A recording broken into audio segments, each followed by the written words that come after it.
Episode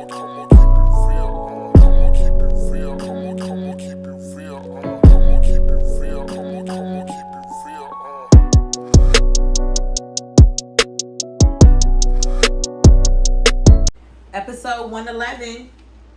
I Say What I Say podcast. Hey y'all. I'm going through something internally. Y'all bear with me. I'm not sick. I just feel tired. Why? It's probably because I'm bleeding. But it's something different. I feel like strange. Like I got a sinus infection here or something. You gotta speak up, man. Oh shit, they're not picking me up on the mic? Haha. I got it. I'm gonna sit up. But here I am in the flesh. And here she is in the flesh, looking glorious. Are we here to talk some shit to y'all? It's top of the week or end of the week. I never know if people take. I can never take Sunday for the beginning of the week. This is the end of the week. Podcast end. Real life. It's the end to me. Monday's the beginning. Monday's always gonna be the first day of the week for me. I don't know how to get out of it. That's when I start my week. Yeah. Because Sunday's still a day where you relax and you're trying to reset for that 9 to 5, 40-hour work week or 35. Right. However your job do it. Mm-hmm. But we're here, so let's boogie down and get into it. Song mood of the week. I don't have one. I don't have one either. I don't have one. Wow. I don't have one either. The new music did come out. Of course, we just passed New Music Friday. I mean, it's mostly like hip hop though, like real deep hip hop. I don't know if any R&B really was real. Oh, the Mario and Tory Lanez I didn't song. listen yet. Told you take your time, don't run, don't even sprint. Nice stroll. It's not a bad song. I don't know, for R&B and for the type of see, and I hate that because we shouldn't even be like, oh, for the type of R&B that we're listening to now, it's gonna get lost. But even if it was like an originally traditional sounding R&B song, it's just mediocre. And for you to be going through all the flack that you went through and all the ridicule that you went through, which I feel like it's all fake, pumped up and bullshit. I personally don't think. I think that people are fake outraged about Tory Lanez at this point, just because niggas don't know what the fuck is going on. I really don't think anybody cares if Tory Lanez works with artists. No, they do. I think that they do. Girl, they do. I feel like it's fake. They were dragging the fuck out of Mario. They do. They was dragging the fuck out of him. I did see that they were upset that he went on a woman-led podcast and decided to say, well, we don't know what happened, so we shouldn't cancel Tory Lanez because we don't know what happened. And they're like, you go on a woman-led podcast to advocate for an abuser. And that's what I saw that they were upset about that. Is that really advocating for an abuser though? No, because even when it first happened, they brought up a tweet that was supposed to be incriminating, but Mario said Tory Lanez is my guy, and if the situation is what they're saying it is, then he should have never gotten to that point where he got the best of him for something like that to happen. And I hope that both of them come out victorious in this situation and they both can heal. Black men need to protect black women. He didn't say he canceled Tory Lanez. He's saying if that's my guy and he did some fuck shit, that's fucked up, and he needs to own up to it. Period. But I'm not caping for Tory Lanez. Like I said, the song is mediocre to me. I don't see it going in nobody's rotation. Yeah, I like it. His previous album that gave 80 Music Vibe was really good. A lot of people have been saying that he's clearly been blackballed, but he's still been dropping consistently good music. And they say that is the way that a lot of people, when they go through scandal or the industry becomes upset at you, that's how you got to do it. You got to drop fire shit. But that's about it. Y'all go check out the hot new hip hop, because other than that, I really don't got no mood. I was listening to mostly podcasts this week, just getting into. Oh no, I've been listening to interviews this week. That's what I've been watching, and going back to like watching interviews on YouTube, because I was more on the audio side for a few years. But like, watch the Lauren London and Angie Martinez I watched that. So it's a lot there. Absolutely beautiful conversation, but just absolutely sad. Extremely sad. I watched the Jay-Z and Kevin Hart interview. Yeah, that was good. Loved it. I watched the Carisha and me too. Kevin Gates interview. We might as well jump into celebrity bullshit. Let's go.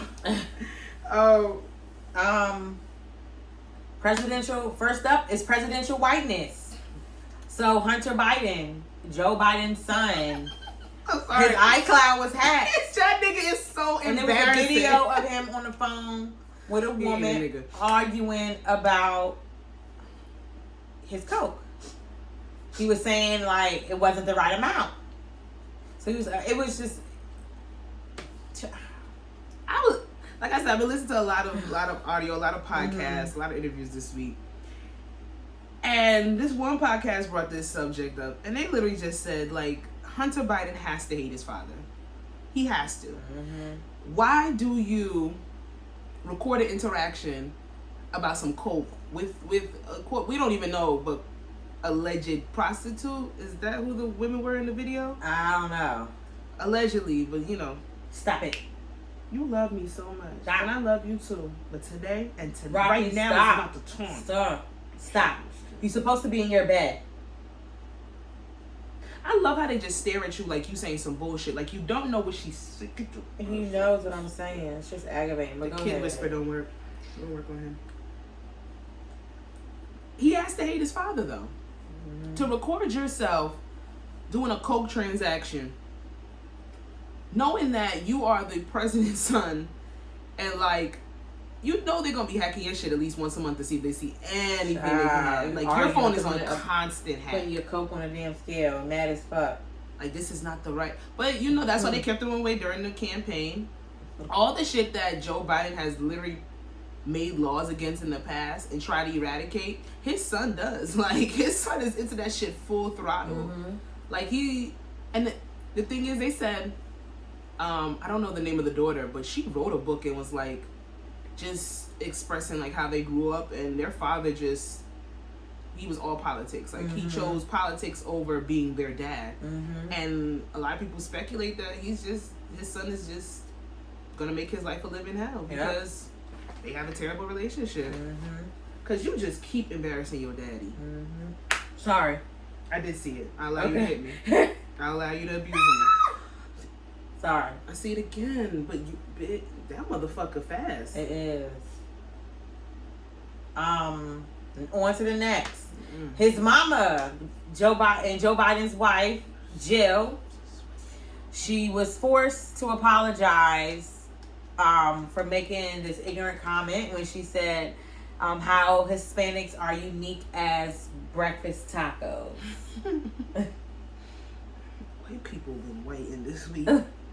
I like how you put forced, because you know damn well she was not gonna apologize if nobody didn't. No, well, no, that's what the Shade Room. The Shade Room had wrote that title. Yeah, I'm glad they wrote it like that. Let's say it for what it is. What? I didn't watch the clip because I saw a white lady on the podium and I scrolled right past that real fast. I don't want that shit in my algorithm. But as unique as a breakfast taco, Hispanics are as unique as a breakfast taco. First of all, why was she talking about Hispanics in correlation to her son in the first place? I'm not sure. Was the woman on in the iCloud video, was she Hispanic? What the fuck is, what are y'all talking about? A breakfast taco? A breakfast taco. Breakfast tacos are unique though.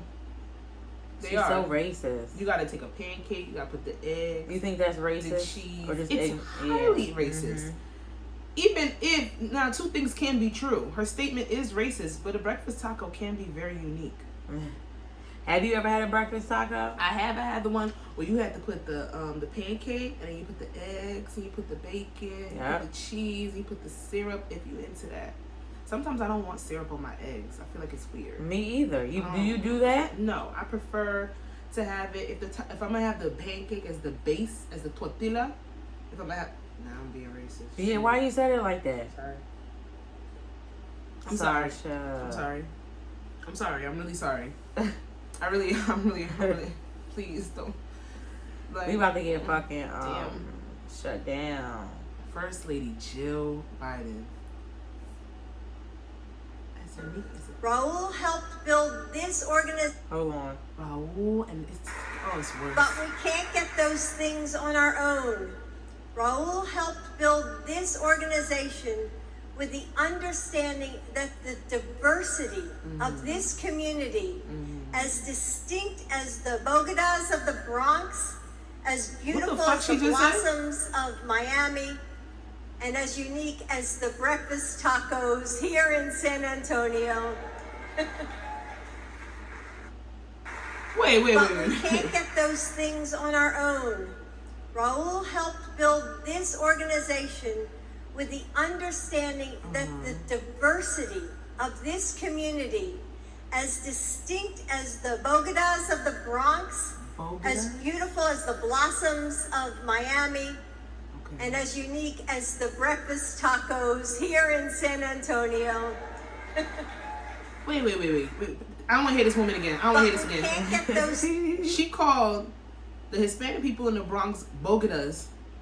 She called Hispanic people in Miami cherry blossoms, and then she called people in San Francisco breakfast tacos. She compared them to all Hispanic associated things. Bogotas? What is that? It's a fucking bodega. Oh, these white people is acting. Oh, she was saying bodega? No, she wasn't saying bodega. She was saying bullshit, but that's what she meant. A bogota? So nobody didn't want to get mad at that? Are you sure? Are you sure about Google Bogota? There's no bogota. The Bogotas in the Bronx? That's a bodega. Bogota. No, there's no way. There's no way. There's no way. Son, they're literally not even letting me put Bogota. It's only bodega. She's a fucking idiot. That's the first lady for you. What we need to do is launch an investigation into Joe Biden not being mentally fit to run this country. But then we got Kamala, and they said she recovering from a BBL. So we're screwed. What? It's a we ain't seen sis, so she got to be recovering from a BBL. You know that should take you out a couple months. Oh my God. She's down in Miami wilding out with the cherry blossoms, or maybe she went to the Bogota and she got sick. What the fuck? Just, do I blame her or do I blame the speechwriters that they pay? She needs to review her speeches. Yeah, she needs to review your and be like, this is some racist shit you're about to have me say. Review your speech. But then again, some of these speechwriters, I feel like they be setting them up on purpose. Probably. Because they know they don't revise that shit. The whole Biden family, I'm praying for y'all. I can't make it make sense, so I'm gonna just pray for y'all. Anyway. T-Pain says Chris Brown has a princess complex. I'm gonna play the clip. I saw the princess complex is. Hold on. The princess complex is when you not only get what you want, but you get the accolades of a pretty person for doing absolute nothing. And just being pretty. Now, how do you overcome that? Oh God, I didn't want to hear that nigga voice. No. Go ahead. The second that the first real comes to you and say, "Hey, the princess complex is when you not only get what you want, but you." T-Pain was talking to academics. Yeah. And I guess this stems from bracking. Chris Brown's thing he posted on Instagram, July 8th, Breezy Deluxe album. July 8th, Breezy Deluxe album. No, not that. Matters. What? Not that it matters. Yeah. Seems like y'all only invest in negative stories about me. Chris gets in trouble. The world is on it. Chris drops the album. Cricket emoji. I'm back on my gangster shit. It's bracking all the time. I just didn't want you to read that. I'm sorry. I know, it's okay. I get it. But I just didn't. Do you agree with T-Pain? Yes and no. Yes and no. Do I feel like, because we spoke about pretty privilege on like a recent episode. I don't know if that correlates into this. Princess complex is something I didn't hear before until this was brought up. Mm-hmm. But then I don't know. Chris Brown is the type of artist that directly after getting in trouble, he added on more bullshit to his reputation. And people do focus on the negative when it comes to him. It's salacious. It's the type of story people want to hear. Mm-hmm. It's not that he hasn't been consistent with work. It's not that he's not talented. It's not that he hasn't dropped fire shit. It's the basis that he has allowed people to come in and be like, all right, well, we can dictate where your narrative goes because we know you're a hothead and you're going to give us what we want, which is something negative. So people do hone in and cash in on that shit. People get clicks off that, like the blogs. Now, does he have a princess complex for doing absolutely nothing? I can't say that he does absolutely nothing. Yeah, but I was going to say, I'm a Chris Brown fan or whatever. And, Yeah. I personally, like, never seen him whine or complain about music. This was the first time I've ever really seen him say something. Exactly. From what I even within his interviews, you know, he didn't say anything about it. I feel like that Instagram was the first time I've like seen him say anything about that, because I watched his Drink Champs. I watched when he was on $1 Million Worth of Game and on Big Boy, and he didn't mention he didn't mention anything about, you know, like, you're right, nobody support. I didn't. He'll sit there and say that he's always in the past interviews, because there was a real long time when he just stopped doing interviews because he was wilding the fuck out. You realize everybody went to him? Yeah. Did you realize they were all at his house? Yeah, because I think that's to control the narrative and where the conversation goes. Like, and he only sat down with people that were like completely and utterly reputable. Like, he's not going anywhere. Like, they'll have artists go on these crazy ass press runs with people that don't even fucking know their music and just want to put them in bullshit with bullshit headlines. And there was a time where he was going everywhere and he was getting caught up with them sound clips. Even though he was speaking his truth, they would take his words and they would like swing it in a whole different direction.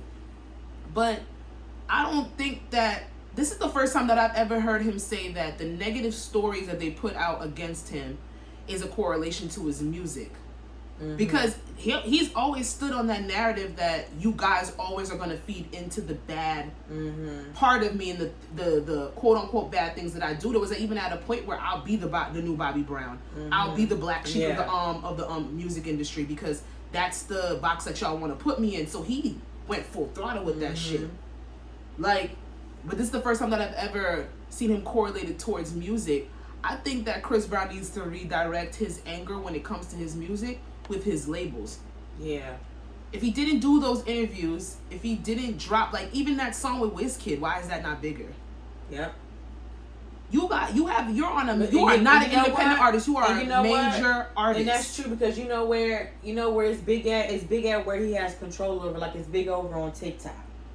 You know what I'm saying? You know what I'm saying? Like, it's big over. It's bigger over TikTok. And even there's politics with that shit too. Yeah, because the people. I mean, you know, they're doing the whole dance videos, but he's posting shit every day and things like that. But it's not big. You know, I feel like that's what somewhat, you know, he has control over. Which is true. That song should be big. If it wasn't for certain platforms, I would not have known that Chris Brown was necessarily dropping an album. I think he actually. I think he shot a music video for that, and I feel like also.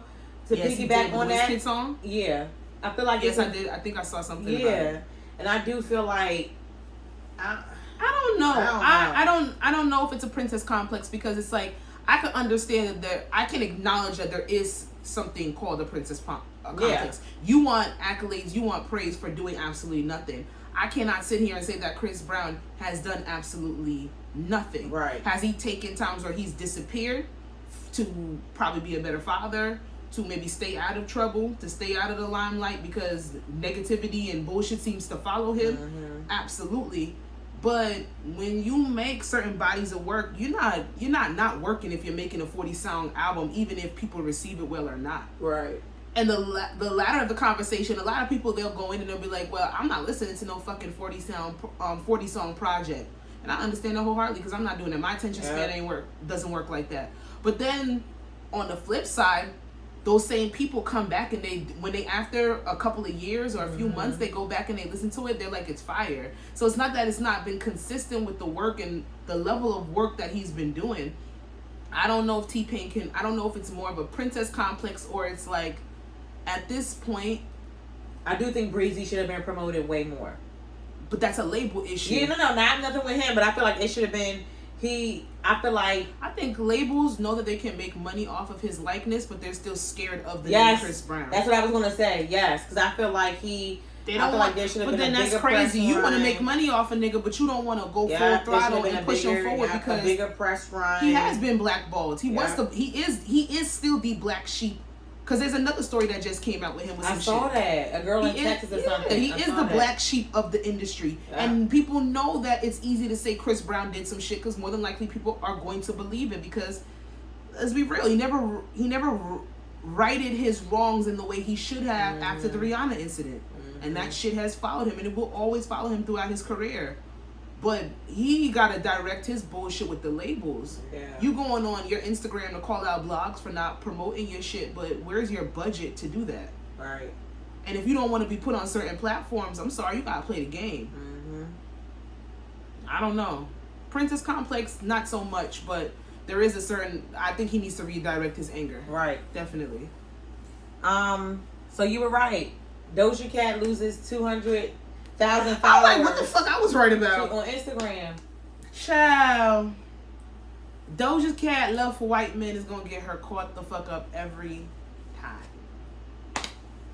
And I'm not gonna tell, cause you know you love who you love, and I ain't gonna tell sis not to love who she love, but she lost some followers. You need to, yeah, because why? Okay, but I'm confused. We reported that stupid, asinine, unnecessary story with the Noah kid from Stranger Things, and he supposedly gains like double the amount of followers off of it. Like, he's a 17-year-old white boy. What the fuck are y'all following that little boy for? Like, whatever. People are just so weird. But you're gonna sit there. She loses 200K off of responding to him, blasting her about the DMs. But I don't know, Doja Cat. I'm gonna just keep saying it. And she's another one. Scandal had the potential to root her and cancel her up out of here or get her blackballed in certain situations. But she's worked through her talent. But they're gonna still stick to the negative stories when it comes to Doja. Like, she's another one that's gonna have to learn how to navigate through it. She seems very sensitive in that space. And it's so sad because as an artist, you should be allowed to be sensitive, especially when people are picking on you and fucking with you. But then we want you to kind of be robotic, so that shit, we see that shit is not, it doesn't penetrate your skin. Right. So it's like, damned if you do, damned if you don't. But Doja's just, she should just never have, she's weird. Why did you do it? Why did you go in the 17-year-old boy's DM? There's no alternative for you. There's nothing that's ever going to make sense on that platform for me for why you went in that boy's DM to solicit his coworker. And you are Doja Cat. The reason why he's even posting it is because you are Doja Cat. Girl. Weird flex, bro. Ain't no goddamn flex. I don't like it. Like, you are way too talented to be doing stupid shit like that. And maybe I can tell that her quirkiness and her weirdness comes out in who she is. But you gotta move different, sis. I'm sorry. You don't have that luxury anymore to move that weird. Weird. You know who's weird? I mean, I hope she get her followers back. You know who's weird? No, because I skipped right past that. I ain't even looking. Chloe. Oh my God. And Tristan Thompson women are expecting a baby boy via surrogate. Who?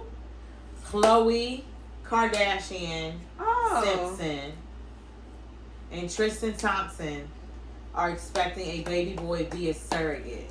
Congratulations, Truth. And you know what's gonna piss me off? Besides the headline of this story, that she's gonna give that baby his last name. The baby's name is gonna be Lie. Their whole relationship is a lie. Now that's ironic that you named your daughter Truth. with this lying ass nigga. And then when he was fucking on you, when y'all were going through the process of getting the surrogate pregnant. Fucking on you. Hey. She's a dumb bitch.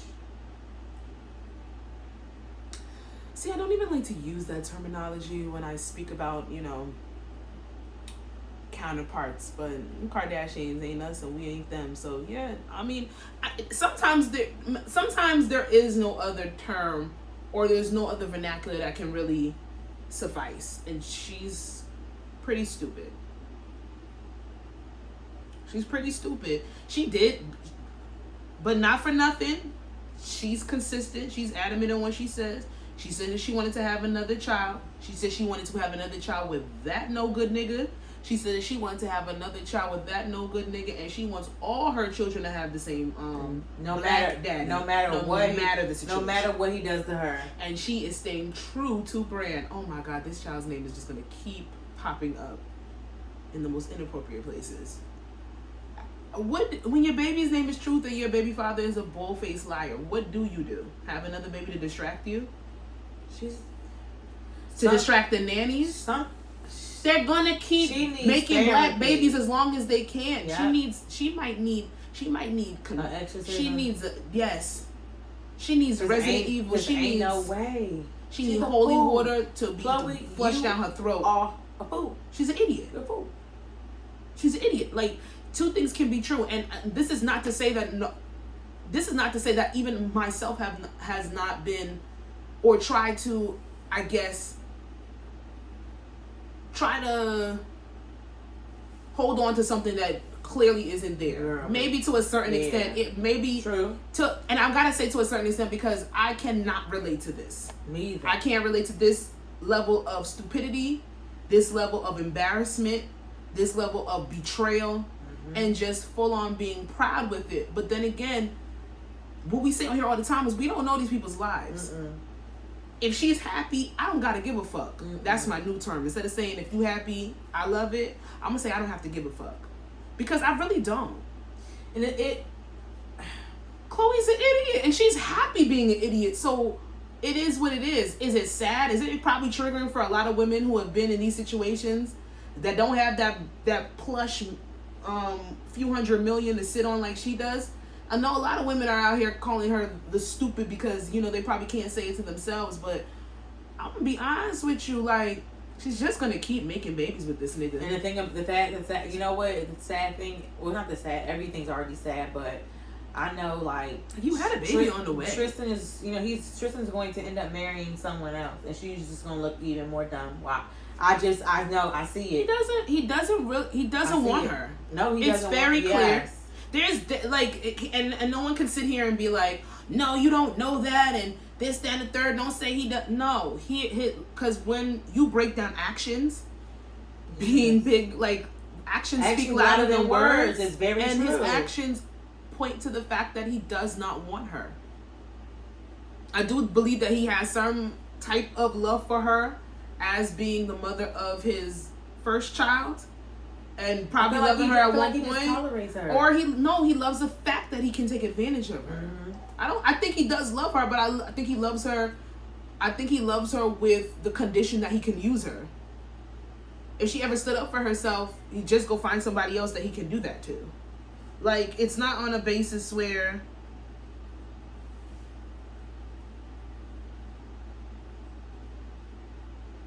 So he got 4 kids.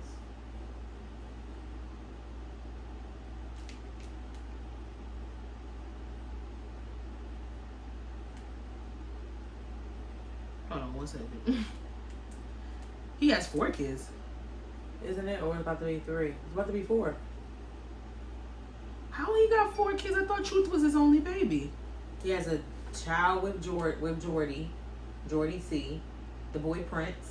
Oh, yeah. He has his new one. I forgot he had that fucking baby with that girl. 4 kids. Wait, Jordy C, does Tiger have a baby with her? Wait, why am I confused right now? She only has 1 kid. But she used to date Tiger. I don't know. I guess so. I don't know. Yeah, I remember that. That was something. Maybe. I don't know. I don't give a fuck. But yeah, she's an idiot. I'm gonna need Chloe gotta love herself more than the situation that she puts herself in. That's what I've come to on looking at certain situations with certain people. They have to learn to love themselves more so that they won't put themselves in the positions that they put themselves in. She's doing it to keep... I think she thinks that she's doing it to keep this man deserves around. it. Yeah, I think, but I think she thinks that's all that she deserves. And until she comes out of that mentality, there's nothing. Girl, I would be even more tight because he just had a boy with the damn girl. So what's she gonna tell the surrogate to abort the baby? No, it was that she having it. But it's like, damn, you wanted a boy, but he fucked the girl and had a boy with the damn girl. Girl, you a loser. Chloe's a loser. I'm sorry, she's a loser. That's she loser is shit. She is a loser. But I don't know if I just have a certain amount. I don't have. Okay, let me word this right. I don't have a certain amount of empathy for Khloe Kardashian. No. But I would be lying if I said I don't have a certain amount of empathy when I see somebody that does not know their worth. No. I do have a certain amount for people that do not know their worth. Especially, and I have to say it like that. Like, I don't have empathy for Khloe Kardashian in this situation. Right. I don't know Khloe Kardashian. But when I see people that don't know their worth like, and they put themselves in those type of situations, like how many bitches we know that's not Khloe? Or we've seen girls that are Khloe. They don't got no billionaire sister to fall back on.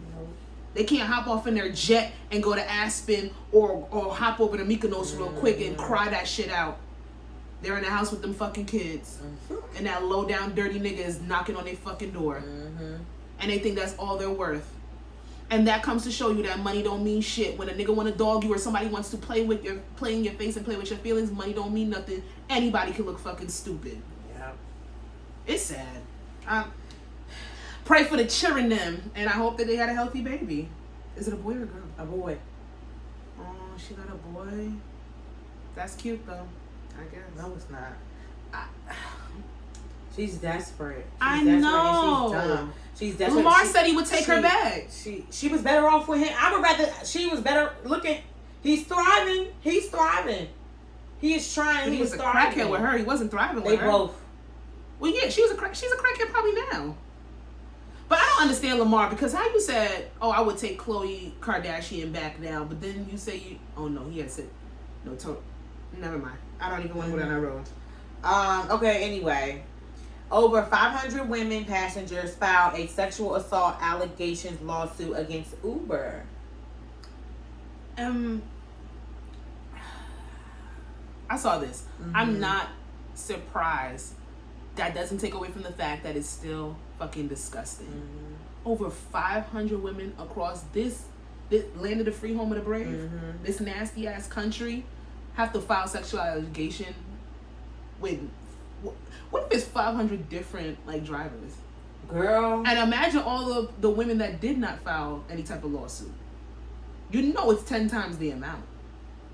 Girl, I remember I was in Baltimore and I was going to babysit, and I got in an Uber, and the Uber driver, I feel like when he was already like a little off or whatever. And you can tell by the energy. He made me so fucking nervous because he had fixed his camera so he could like look at me, and I would catch him like staring at me like in the mirror and stuff like that. And I had like recorded. Girl, I literally told him to pull me over on the highway. I literally pulled over on the highway, and I literally called my homeboy. Because why are you staring at me when you're supposed to be driving to a destination? I literally told him to pull over on the fucking highway, and I told him to fucking go. It was close to an exit, and I walked, and I called my homeboy, and my homeboy came and picked me up or whatever because there's a gas station off the exit or whatever. I had to walk at least like 20 minutes, but I'd rather have walked that 20 minutes than be bugged the fuck out on the way to the damn babysitting. Let me tell you something. I don't give a fuck. Drop me off. I'm gonna walk. I don't give a fuck. I'm gonna find my way. I feel like every woman has some type of weird, like I don't know if I've said it on here before, but I feel like every woman has some type of weird interaction or story with some mode of public transportation. Like I've been on the bus. Weird ass niggas on the bus, nasty ass niggas on the train. I've never had an altercation with anybody on Lyft or Uber, but I do remember taking a fucking yellow taxi home one time from downtown, from Newark, from the train station, and this nigga just was like right before he got around the corner to my house, he's like, oh, do you, he was talking to me, like, trying to flirt the whole time. Nasty as hell. Couldn't even really speak English that well. And just trying to solicit me. Literally trying to solicit me to have sex. Like, oh, are you gonna do this? Would you do this? You don't have to pay for your ride. All this kind of shit. That's disgusting. I'm like, you need to drop me off to the fucking location that I gave you. Like, you're fucking nasty. People bro. are disgusting. Like, literally trying to, like, I don't know if I look like a prostitute. Sasha, you don't have to look like anything. Sometimes I dress slutty. But that should not mean anything. It's not. Look, that should not mean anything. I gotta word this properly. I dress slutty because, one, I like to. Two, because I can. My money bought it. These two things are true and still do not mean that because I might have looked a certain type of way that you tried to solicit me when I was dead ass and set on paying you for my fucking $25 ride for you to sit there and try to solicit me for sex. If I don't care how somebody, I don't give a fuck if a bitch rolling your back seat butt naked. You don't try nothing with nobody. Right. That nigga was disgusting. So if anybody's ever even doubting any of these 500 women, you're out of your mind. That shit happens on a regular basis consistently, and it probably happens to women, especially women that take Uber and Lyft on a consistent basis. It probably happens to them once a fucking month if we're being real. They're disgusting. And they're taking advantage of you because they're taking you to a location. Right. And with Uber and Lyft, you have to give your direct location. When I used to take taxi cab before Uber and Lyft was a thing, I used to make motherfuckers drop me around the corner from my house. Yeah. Just because, like, are you fucking kidding me? I don't give a fuck how somebody looks. Yep. But it's the basis that these men are nasty. They take advantage of the fact that you're in their vehicle, in their car, and who knows if they even have a contraption where they can lock you in that bitch. Like, that's why I really don't. I'm surprised. I don't believe it's only 500. That's why I really don't put my seatbelt on. I really don't. Yeah, I'm hopping out. I don't put my seatbelt on. And if I'm by myself, I'm always sitting in the back seat. I'm never sitting in the front with you. He tried to make me sit in the front seat with him. Are you fucking dumb? So you could touch me? And then what I'm gonna do? No, I'm good. Drake supposedly was arrested in Sweden for the weed. Okay, I did see this, and that boy said y'all lying on his name. Yeah, because then he posted a paper on his page, and it was like they gave him something happened. They was like, they gave him paper like, this is what could have happened, but it didn't happen. So next time, don't do it. It was something like that. Did they give you a warning? Something like that. Did they give Drizzy a warning? Yeah. First of all, you can't hold a good nigga down. Did he had his ball rats in his ear? His team, allegedly something transpired where people could have been arrested. They did not get arrested. But people love to say some shit. And then somebody said Drake can get locked up because them OVO Fest tickets. Yes, that goes right into are it. Criminal. Yes. So, OVO Fest is back, y'all. And I remember when people were talking shit about Drake because he put OVO Fest on the same weekend as Caravana. Oh, yeah. And people like, now you making me choose, but you could do both. But I'm seeing people saying $600, and I'm hearing that that's the low end of the OVO Fest. But Drake is gonna have Nicki Minaj. He's gonna have a whole Young Money reunion on stage. I don't know what you're getting for $1,200 or upwards of $2,000. I'm not going to find out. That's not for me. I don't need to see Young Money that bad. It's okay. Right here it says, for general admission, let me know. AKA lawn seating, prices were listed at $750.19. So it's not $600. As of yesterday morning, better tiers like general admission, floor, and section seating range from $1,775 to $2,100. Somebody said charging $750 for tickets to sit on the grass at OVO Fest is fucking wild. One user is OVO Fest. Damn, they get Chris Brown and Lil Wayne. Everybody, Chris Brown, Lil Baby, Lil Wayne, Nicki Minaj, Young Money. But I feel like I've seen this lineup before, and tickets weren't like that. This looked like a Rolling Loud concert. Yeah. A Rolling Loud is pricey, but Rolling Loud. Pricey. I know. Rolling Loud's not over $500. And you have access to all 3 days. Coachella not even that expensive. Yeah, and that's the whites. Yeah. What is Drake giving for this? Like, just to see Nicki Minaj and Lil Wayne on the same stage? This is what it says. It just says Chris Brown, Lil Baby, Young Money, Lil Wayne. So is Young Money everybody on Young Money? Yeah, because I don't care to see Mac Main. But yeah, so I don't know. We gonna see Tyga? He Young Money. Yeah, I guess he got everybody to consent to going up there. We gonna see what's that nigga? We gonna see what's Corey Guns in Young Money? No. I'm a liar. Corey Guns? Yeah. The light skinned one? Yeah. No. Peter Gunn's son, yes. No, I don't He wasn't in Young Money? No. Okay, I could be wrong. I probably am wrong.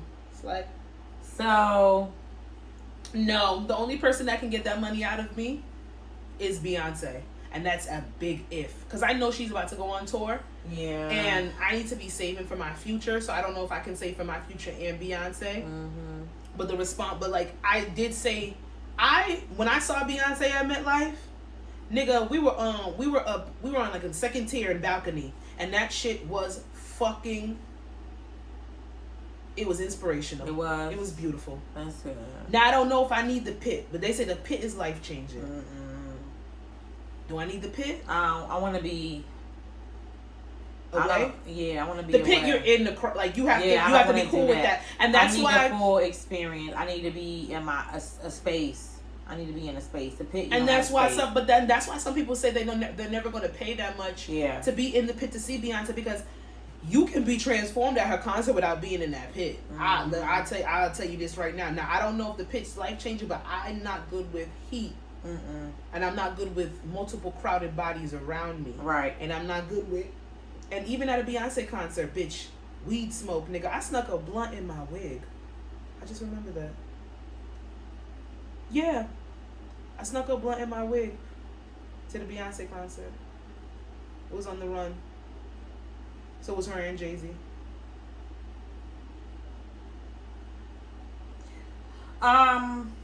Miss Fannie Willis, the Atlanta DA, says that what's up with sis? What's up with her, yo? Over the next 60 days, who mans is we'll this? see 2 more. Hold on, here we go. File gang racketeering cases. They're gonna be more. Over the next 60 days, you'll see 2 more. You got 2. She's what? Who did it to her? So I don't know. I think she used to fuck with a rapper. And she mad about some shit. Where's Keisha Lance Bottoms? Stop her. Stop this woman. Why is she doing that? Yeah, where is she? And then somebody said, so why can't she get a handle on sex trafficking and abductions in Atlanta? Is this not an issue anymore? Talk about it, or Miss will this just Chubby and Pumps? Talk about it. Her remaining in DA. They're getting black gangs out here, but letting Mexican cartels thrive in Atlanta. Talk about it. Funds over buns. Yeah. Cause if you want preach. There's a lot of. Let me tell you something. Atlanta. I always say there's a couple of places that I have visited in this world that don't seem to be in the realms of like America, and I haven't been. I've been to mostly black places. I haven't ventured out to the Midwest, and I haven't done anything like any. The whitest place I've been to is Arizona. Atlanta's different. That city is like out of a movie. The people down there, the characters, the whoever you talk to and see, it's different in Atlanta.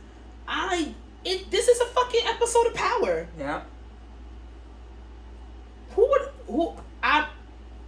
No, I'm not gonna say who you think she's coming after. I don't know. I seen a list. Nope. The list was like, it looked like somebody typed it up on a Word document. It looked fake. Yeah. You know that's gonna hit that hit Twitter already. Yeah. And I'm about to say they're gonna make their rounds. I'm gonna see that by the end of this weekend. Like, I'm gonna see that. But I don't want to put that out there, because if these gangs are these crime organizations that she is so adamant on locking the fuck up are wreaking the havoc that she and her fucking constituents are sitting here and putting out, why are you letting them wreak havoc for 15 plus years to build cases? Why is this the train that you want to build your DA career on? Is locking up these these rappers. I don't understand. There's mad crime in Atlanta. They have one of the biggest scam populations in the entire country of motherfuckers robbing niggas. Like, Atlanta is on the list of top 10 most dangerous cities in a whole when it comes to youth and gang population. Why not dismantle that from the inside out as opposed to locking up rappers and using taxpayer resources to build 10 to 15 year RICO cases on a state level? Agreed. What are you doing? Who the fuck are you about to lock up in the next 2 months, and why do you want this to be a part of your legacy? Girl. And I'm sorry, as a black fucking woman.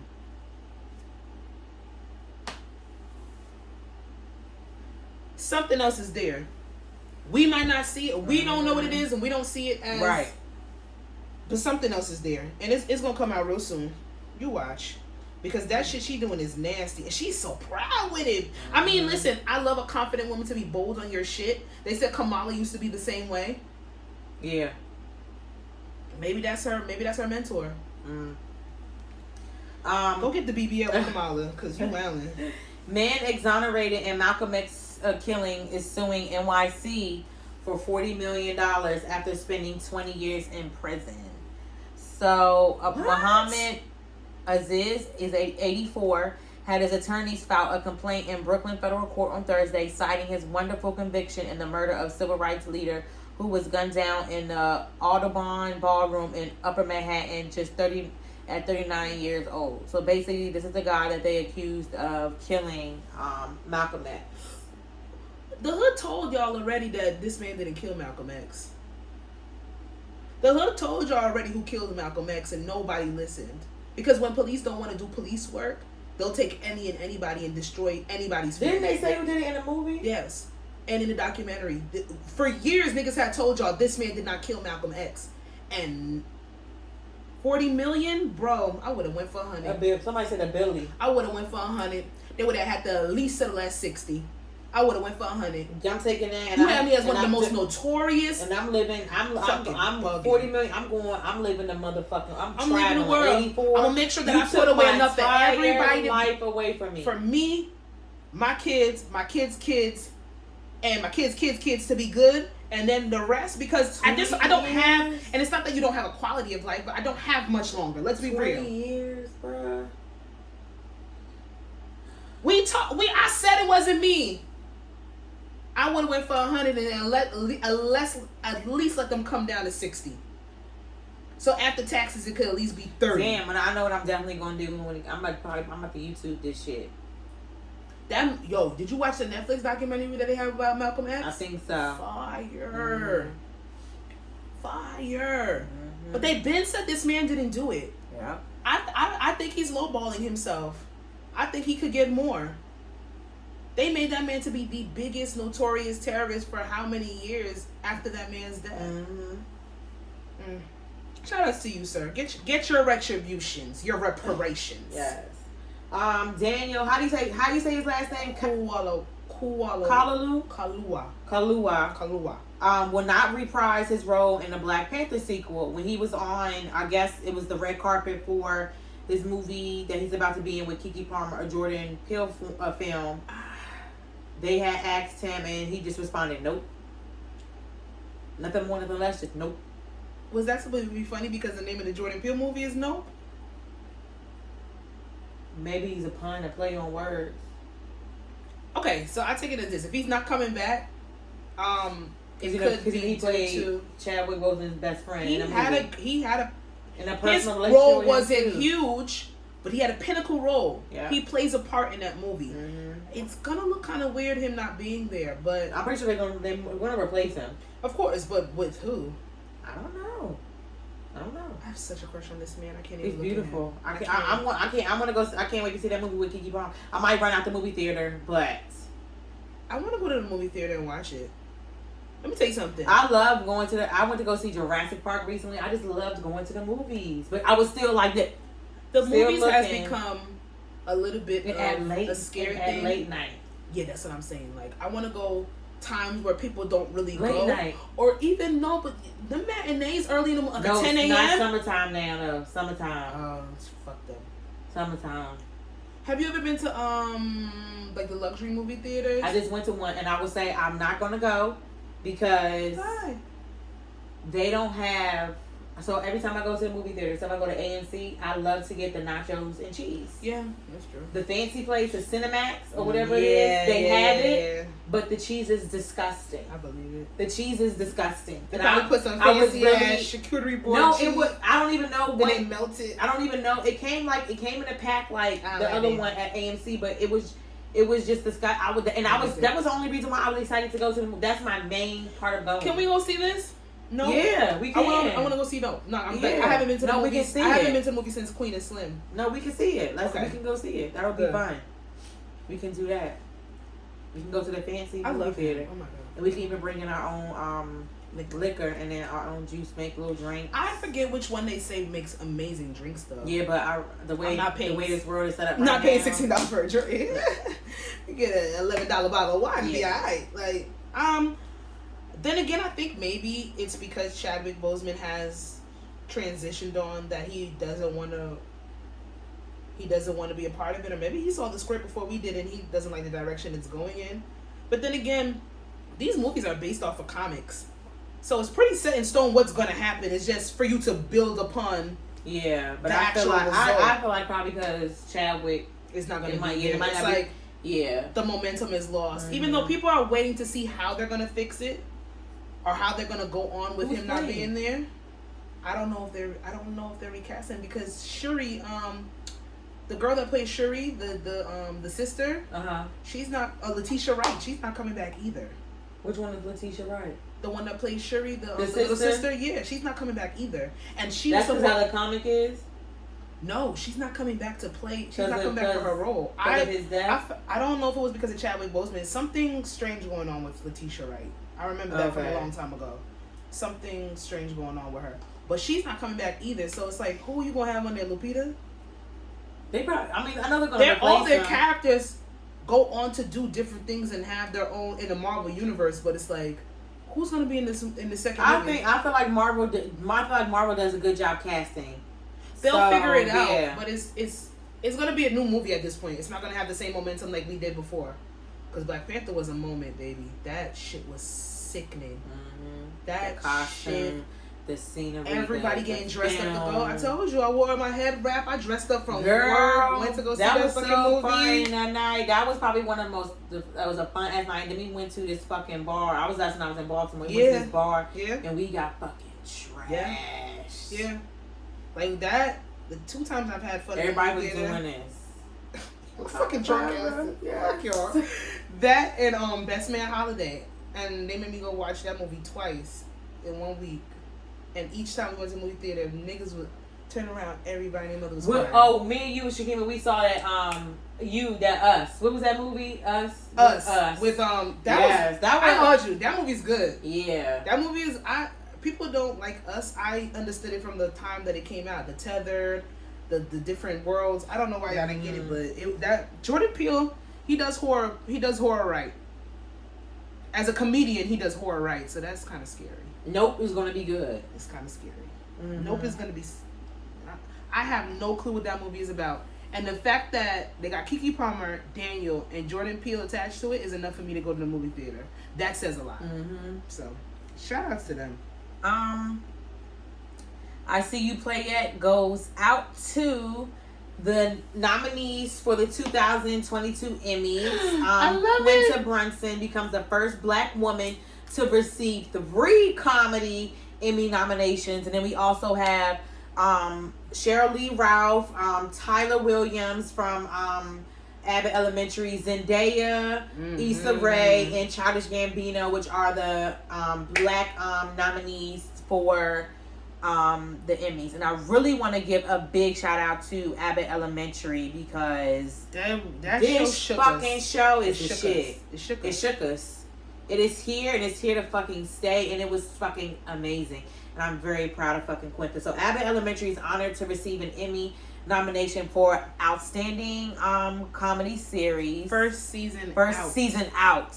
all Abbott Elementary Emmy nominations. So it's Outstanding Comedy Series, Outstanding Writing for a Comedy Series, Outstanding Lead Actress in Comedy Series, Quinta Brunson.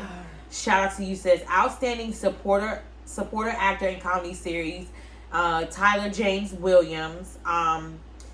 And then it goes Outstanding Supporting Actress in Comedy Series, Janelle James, which is the principal. Hilarious. Yes. And then Outstanding Supporting Actress Comedy Series, Cheryl Lee fucking Ralph. Go in the Original fucking Dream Girls.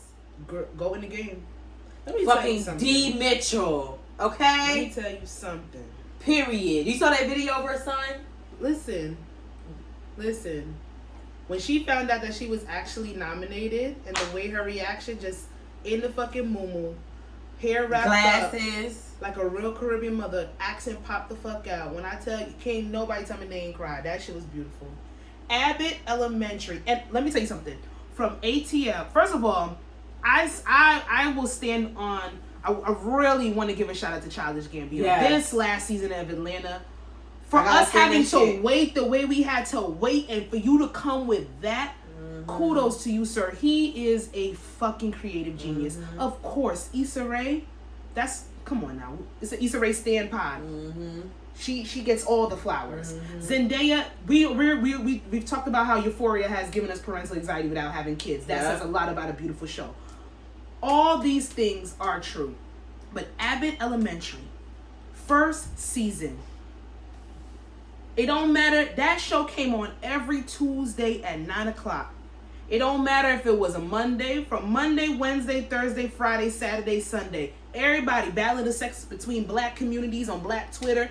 This happened in the world, this, that, and the third. But when I tell you that Abbott Elementary made everybody come together and fucking laugh, cry, do whatever emotion you felt, from man to woman. Yeah. Enjoy this show. Nobody that I've ever told to watch that, they're like, yo, that shit is dope. I'm talking about the most gangsters niggas, whoever the fuck it is. That show brought everybody together for at least 30 minutes on a Tuesday fucking evening, out of its first season. That shit's beautiful. I love it. I get emotional talking about Abbott Elementary because it is a show that you did not know you needed, but you realized it was missing from some type of creative aspect or entertainment basis. It was so fucking needed. It was needed for the world that we're in with TV shows and Oh entertainment. my God. It was needed. It's so good. It's so good, and it's like, it's funny.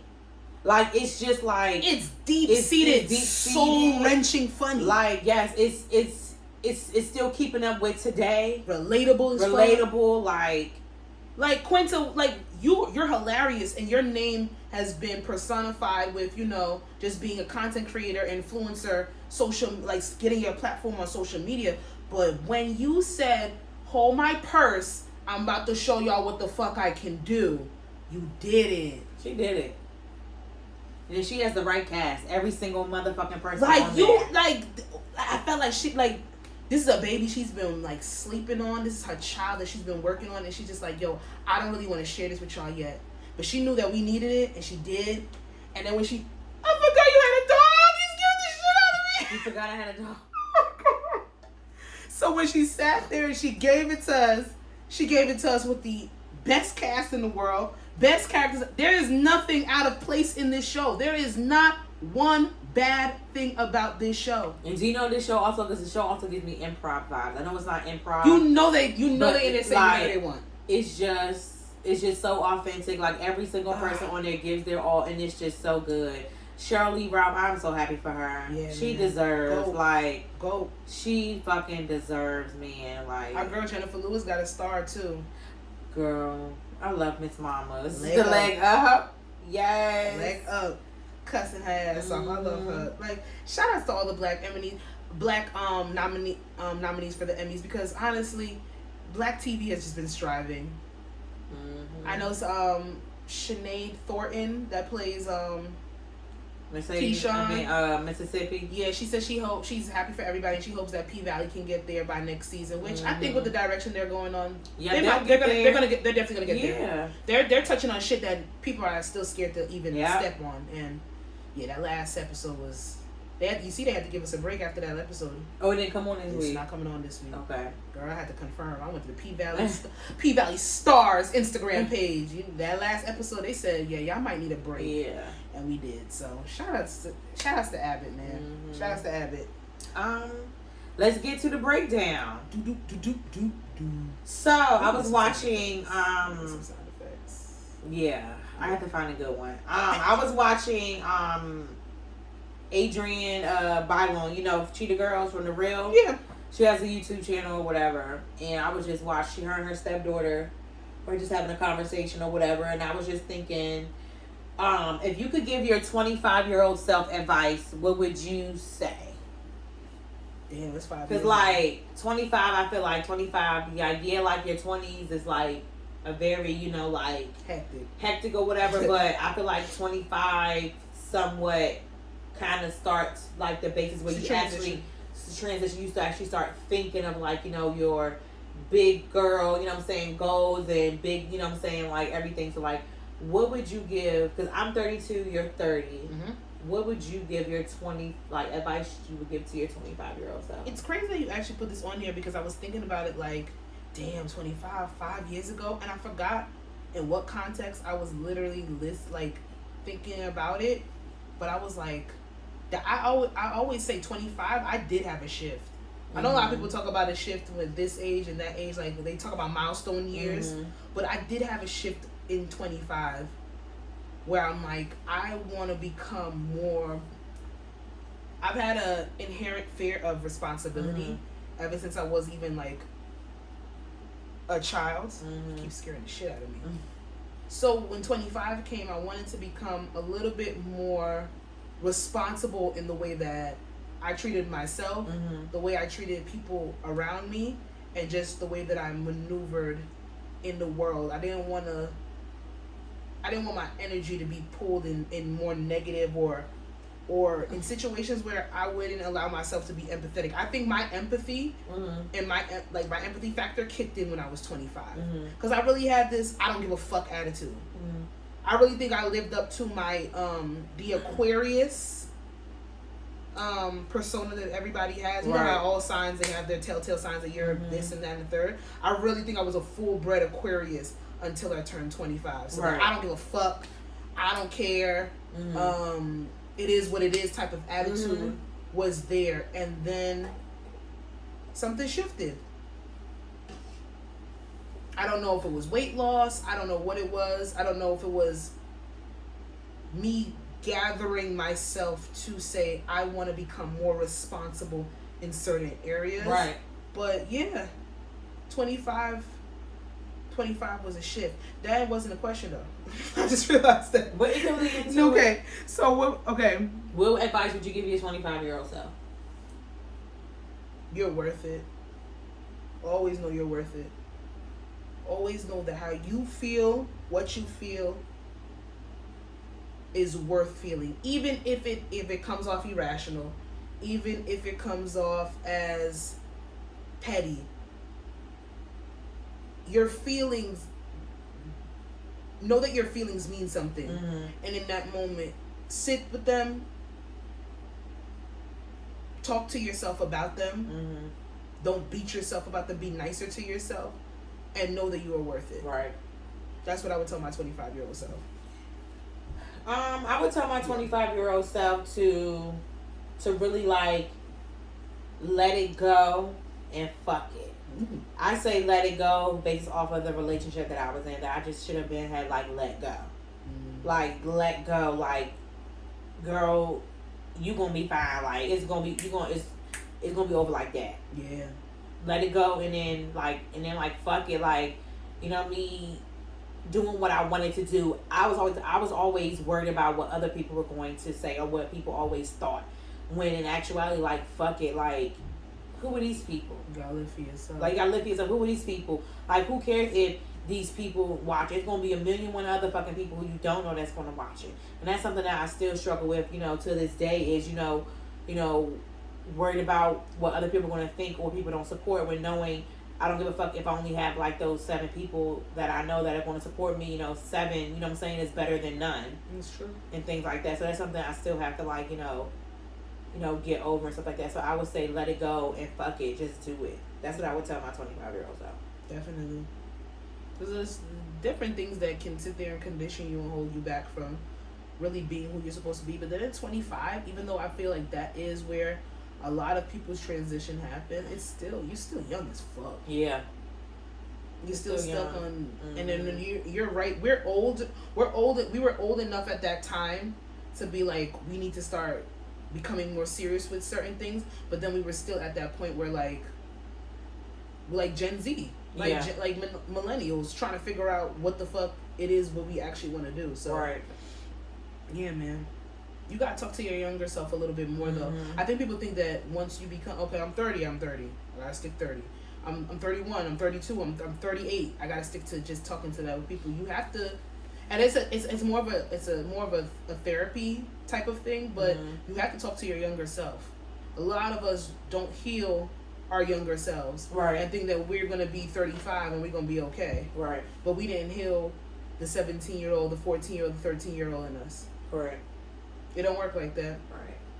You'll figure it out one way or the other, but it just doesn't work like that.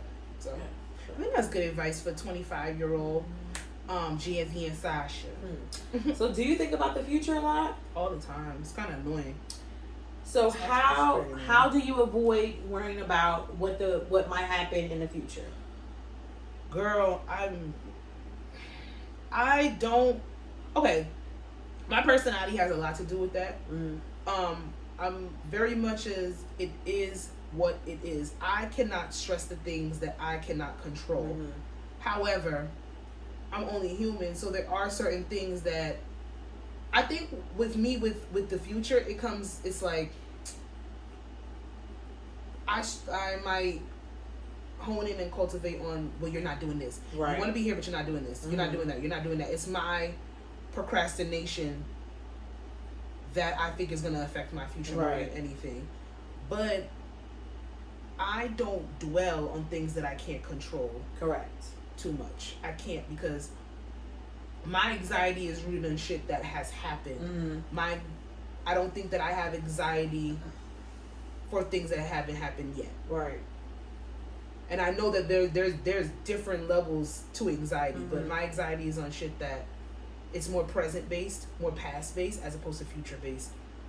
I can't allow myself to stress things that have not happened, because I'm put myself in an early grave, honestly. Yeah. Honestly, I try not to. Does it happen from time to time? Definitely, but I try to be a little bit more.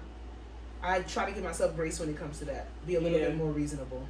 I try not to worry about the future, because God, or the universe will humble you really quick. Yeah. So I really try not to. You playing? You know what I'm saying? Of course it's good to have a schedule and how you need your day to go, or if you have certain things on the day, throughout the month, whatever appointments or whatever you have to do, whatever. But to try to have my future, everything figured out, God and the universe is gonna humble you really quick. Yeah. So I just try to just go by what I had planned, and live day to day. Just try to live life. I really not try to stress things out and stuff like that, because stress can kill you, and I feel like stress will get you stuck in that one spot that you're trying to move, move forward from. So I just try to, just live life. I really try not to worry about the future. Yeah. Because I need, at 30, we're going to jump from 25 to 30, I need organization. I can no longer do the spontaneous activities. I need organization. I need to plan my day, my schedule. Everything needs to be not down to a T, because shit, you have to leave room for things to be different and change. And that's what I'm starting Monday, when it comes to. But I plan. Yeah, I do plan. Organization, editing, everything. I have in my thing now. I have alarms set for the day where whatever I'm doing, I'm gonna post. I'm gonna promote this. I have to stop. I have to edit. So that's what I'm Monday. That's what I'm doing now, because that's what I have to do. Not even reminders. Putting everything into my calendar. I have my phone calendar. I have my work, my Microsoft Outlook calendar. I have my workbook for my scheduling app for my makeup, and I have a handwritten planner for all my curated events, gym, all that kind of stuff. I need that type of organization. I even tweeted it yesterday. I have to plan outfits, and I've always loved that, but I have to plan outfits for events ahead of time. It helps with my restlessness and my anxiety. My biggest thing is that I used to have time frames. And then I would get mad at people for talking about time frames. And it's so, like you said, the world will humble you. Yep. You're not going to be 30 and get this done. And that's okay. You're not going to be 28 and get this done. And that's okay. We have to get out of the construct of time frames. And I let that shit go cold turkey. Yeah. I let that shit go. You still live where you live. You're 30. Okay, and I'm doing this, and the third on top of that. So you have to combat certain things with other things. But I need scheduling. I need a semblance of planning throughout my week, just so that I won't get anxious and start to wander off and, well, I don't have anything to look for. The future is this, and I'm not doing this, and this, that. No, we're not doing that. We're not doing that, because it's gonna drive you crazy. It's insanity. Even trying to keep up with, by this time I have to do this. No, that's not how that's supposed to work. Nope. That's not how not how life works, period. So, and everything works different for everybody. You have to tailor it to your personality, but shit, planning ahead of time. Right. I need my events planned, okay, honey? I am older. I need to be at the house by a certain time. I need to be doing certain things. I need to make sure this look good, wear this look good, and this and the third. My sister got me doing a hair itinerary. I need to plan hairstyles. I never thought I'd say that. It's hard. I don't put a wig on. Plan hairstyle. I have a hair itinerary. I call them itineraries because itineraries are subject to change. Nothing's set in stone. I bet you know your next hairstyle. Braids, but I don't know. I'm all right, then you have a hair itinerary. That's not Nope, that's a plan. I don't know what I'm doing. I don't know what I'm going to put on my head. I have to plan it because I've never done it before. But you know what you're going to do. It's an itinerary. I do know it might not be written down. I do know what I'm note. getting after my braids. Look at that. That's a hair itinerary. But it's subject to change because you might switch your mind. There you go. Whew. Miscellaneous. Let's get to it. Sasha's miscellaneous. Sasha's miscellaneous. Sasha's miscellaneous. You want it to be slow like that? We could chop and screw it. What would you say? What? You just can't like your music, your segment. How would it go? I don't know. See, you're gonna have to put miscellaneous in it. What rhymes with miscellaneous? Spontaneous. I just said I ain't doing that no more. Plan my life. Yeah. I think you just need a sound that's like, be like, DJ make them go crazy. You should do drops for a living. You should do something like that. Why wouldn't you do drops for a living? What would your drop be? Let's think about some shit. Miscellaneous question on the 1 and 2. That's too long. The drop is simple. I can't say 1s and 2s. I'm a 90s chick. You're not a DJ. But I grew up listening to radio. No. We all did, but no.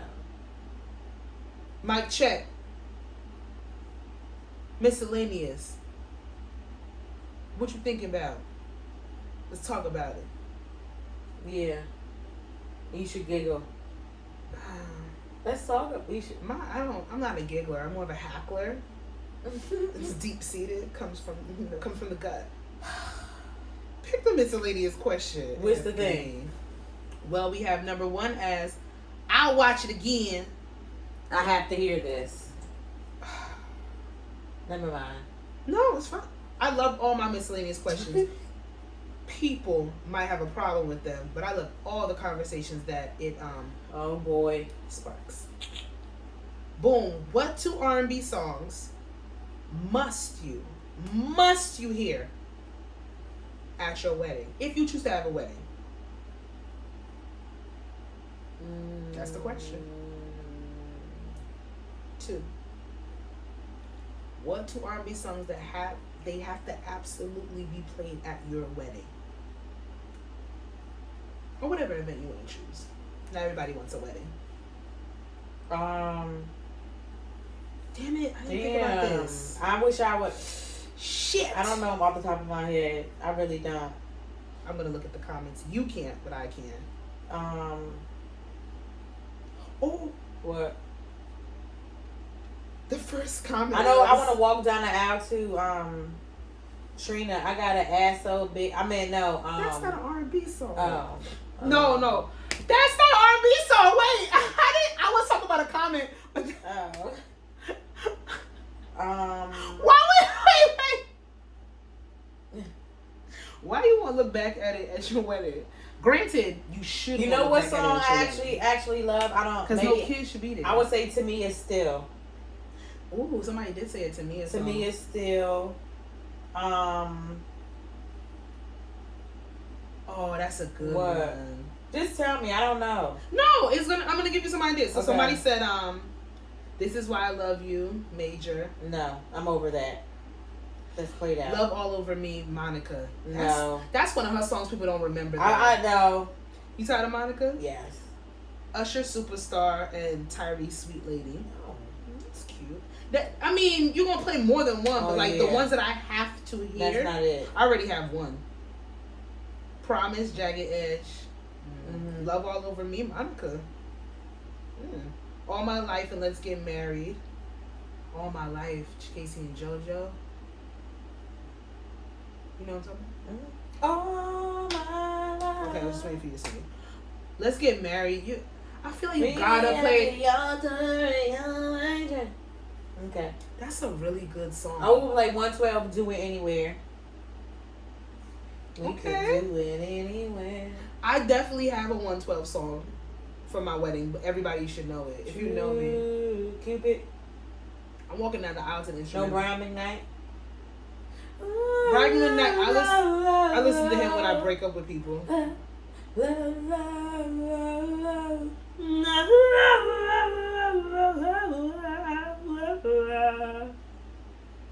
But yes, I have to walk down the aisle to Cupid instrumental. And then you're gonna play the actual song over during the reception. And I'm gonna sing it in my husband's face while I'm crying. Damn. I have my sweatproof makeup routine already set for my wedding day. So let me tell you something. One song up here that a lot of people have, and I know that I have to hear this at my wedding, so it has to be an honorable mention, but it's not R&B. International Players Anthem. Oh yes. You gotta play that at somebody's wedding. What?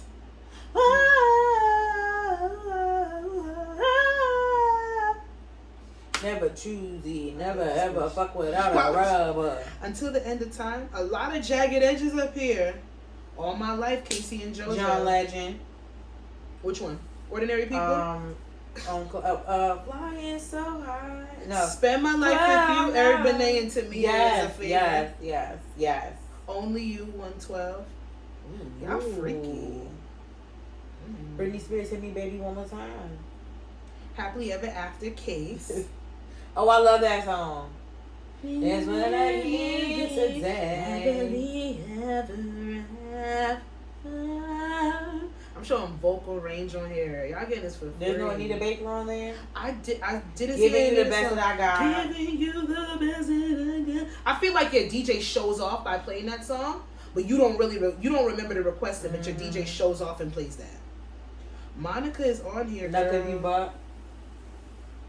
Let me tell you something. If they would just say any two songs that you have to hear at your wedding, we could really go.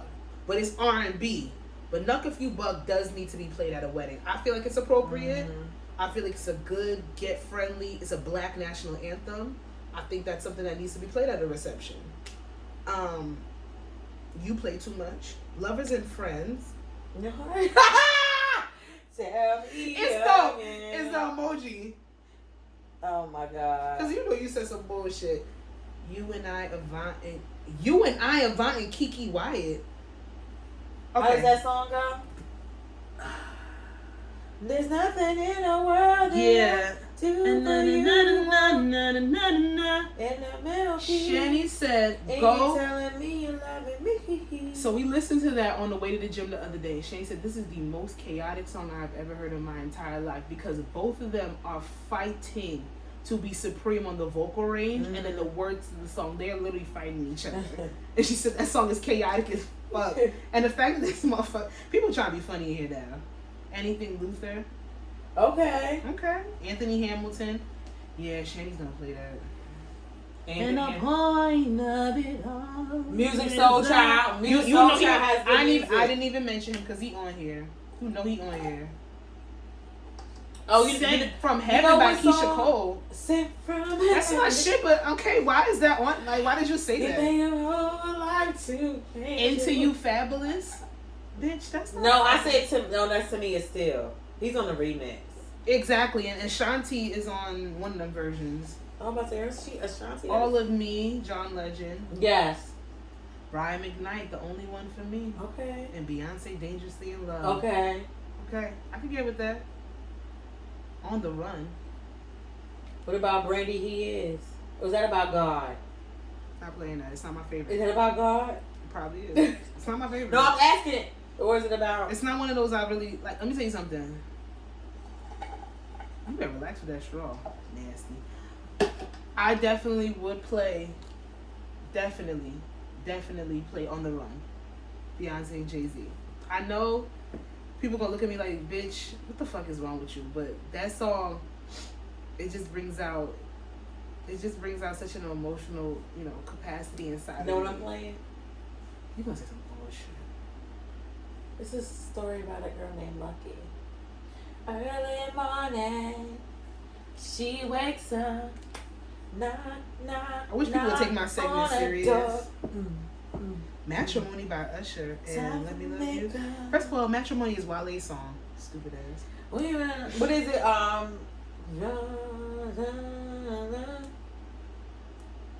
Excuse me? How does it go? And there's a question of my heart.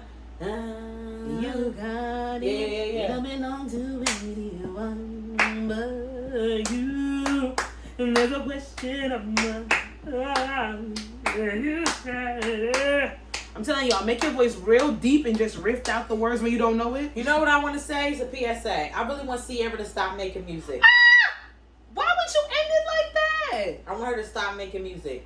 It's awful. Episode 1. I want her to stop making music. It's awful. The music video was awful. Some of her shoes was it's awful. Awful. And I'll never like to bring up this man when I'm talking about her because he's a piece of shit of a man.